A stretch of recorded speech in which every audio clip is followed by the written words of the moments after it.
Напредокот на технологијата доведе до фактот дека не можеме да им веруваме ниту на нашите очи.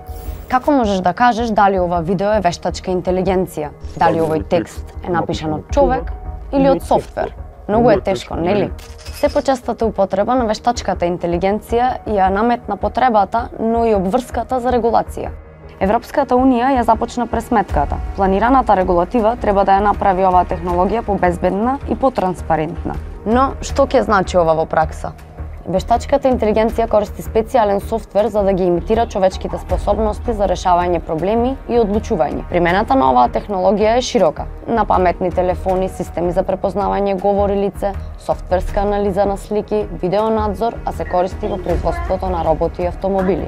Сепак и покрај многуте предности што ги има, носи и одговорност за употреба, како и бројни безбедносни закани. За да се спречи тоа, Европската унија ќе биде првата во светот која со закон ќе утврди јасни правила за употреба на вештачката интелигенција.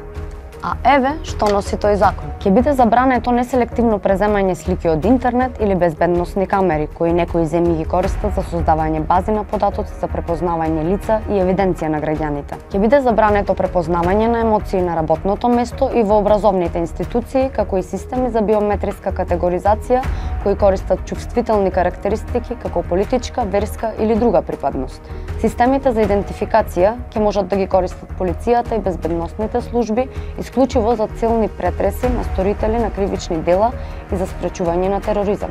Оваа технологија е присутна и во забавната индустрија, каде што се комерцијализира, но може да биде и алатка за манипулација. Најприсутен пример е deepfake. Терминот се однесува на дигитално креирано реално видео на поединец, обично славна личност. Но според новиот закон на ЕУ, ќе мора да биде транспарентно и јасно наведено дали содржината е генерирана од ChatGPT или AI, за да можат корисниците да одлучат за понатамошна употреба. Се очекува законот да стапи во сила дури во 2026 година, откако ќе биде формално одобрен од Европскиот парламент и земјите членки. И што мислите вие? Дали ќе биде можно да се контролира употребата на вештачката интелигенција, која неминовно ќе продолжи да напредува?